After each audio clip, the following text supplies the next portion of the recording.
Have you ever thought about how beautiful people are? Last week, I was camping at Dosey Wallop State Park for a couple of nights, and in the afternoons, I would watch the children playing in the grassy fields and riding their bikes around all the campground loops. And I thought, what beautiful children. So fresh and so alive, so full of energy, so in the moment. Of course, I didn't have to take care of them or feed them or put them to bed, so it was easy for me to think that way. But what beautiful children. And have you ever thought about how beautiful people are? How every human being is gifted with their own unique personality, their own face, their own voice. Sometimes I think if we could step back and observe people without all our own opinions and biases and our own wounds, then it would be easier for us to see just how incredible every human being is for themselves.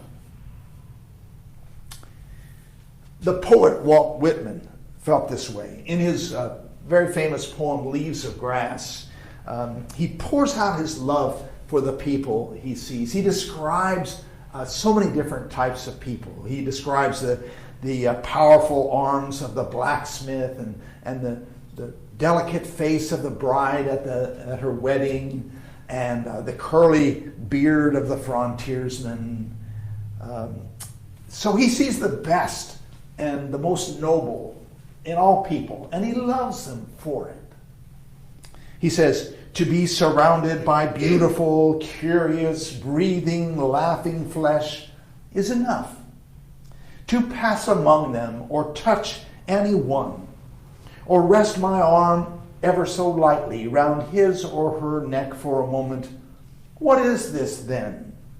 I do not ask any more delight. I swim in it as in the sea. He loved the American people. Now, what Walt Whitman describes in his poem is magnified many times in the life of Jesus. If Walt Whitman loved the people, Jesus loved the people 1,000 times more. I think that Jesus took delight in every human being he ever saw. He looked on every person as unique and beautiful and a child of God. In our gospel lesson this morning, we read about Jesus out in the midst of the people.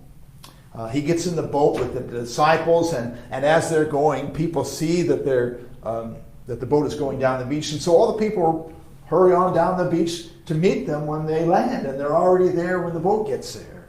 And when Jesus gets out of the boat, he sees the crowds and he has compassion on them because they're like sheep without a shepherd.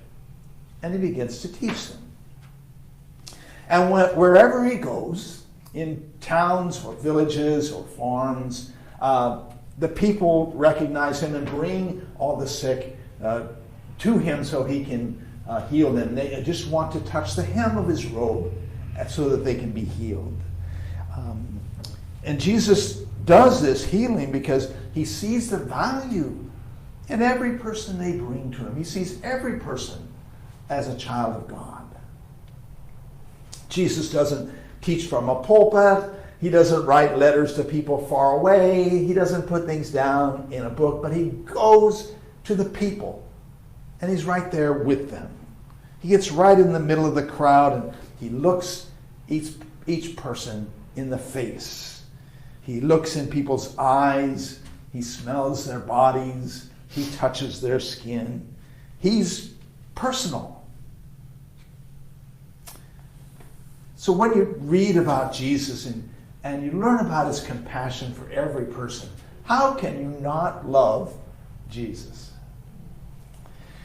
I'm not thinking about Jesus as the Son of God or as the second person of the Trinity or as the founder of a religion or some scholar's interest. I'm just thinking about Jesus of Nazareth, the human being that walked on the earth and that we learn about in the Gospels. I mean, has there ever been a more complete, whole, fully realized person than Jesus of Nazareth? Has there ever been anyone who has lived out the love of God so completely? I don't think so. If you were standing right in front of him, he would look at you with a look of love. He would see the good in you, and he would see what makes you unique and special, and he would love you for who you are. How can you not love this person? I'm not sure how I came to know the love of Jesus. I know as a child I was taught that Jesus loves me. We sang about it. Jesus loves me. Jesus loves the little children, all the children of the world. But I think it wasn't until I was older that I began to appreciate this on a deeper level.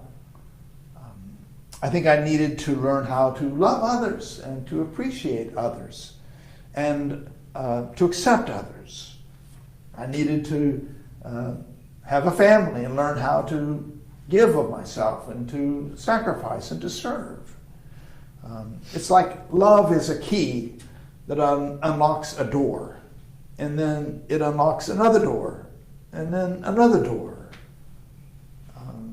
We learn to love by loving.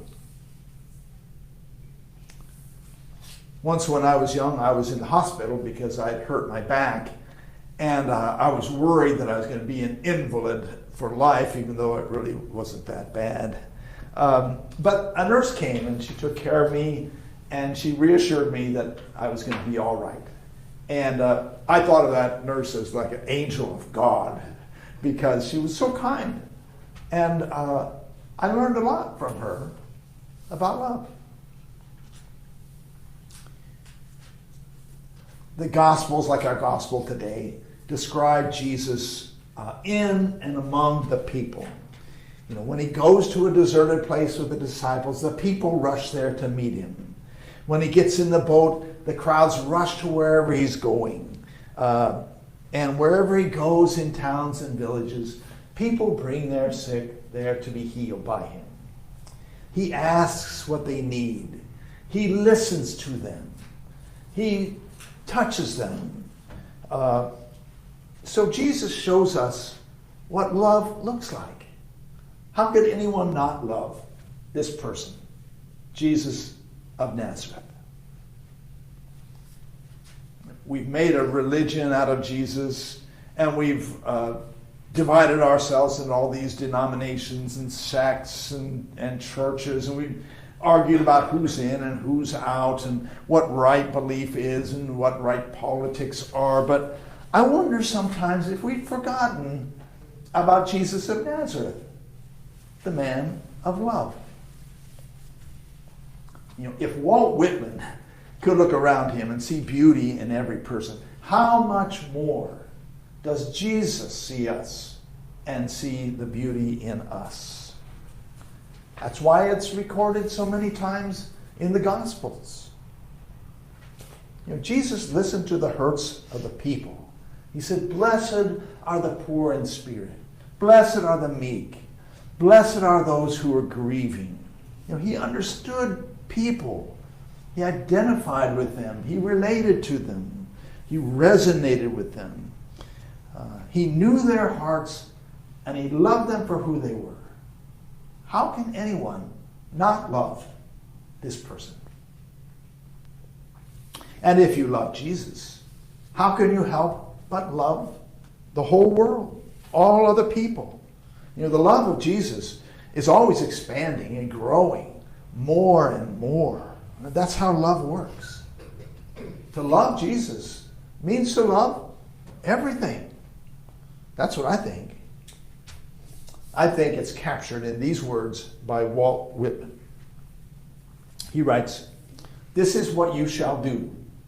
Love the earth and sun and the animals. Despise riches.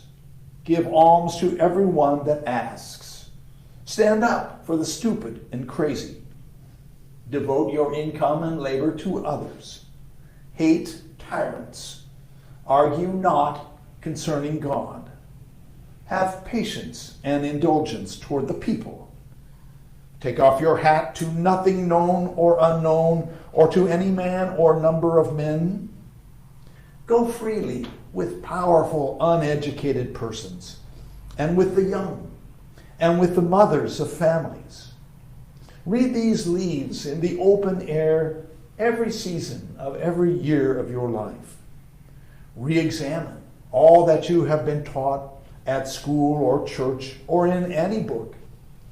Dismiss whatever insults your own soul, and your flesh shall be a great poem and have the richest fluency, not only in its words, but in the silent lines of its lips and face, and between the lashes of your eyes, and in every motion and joint of your body.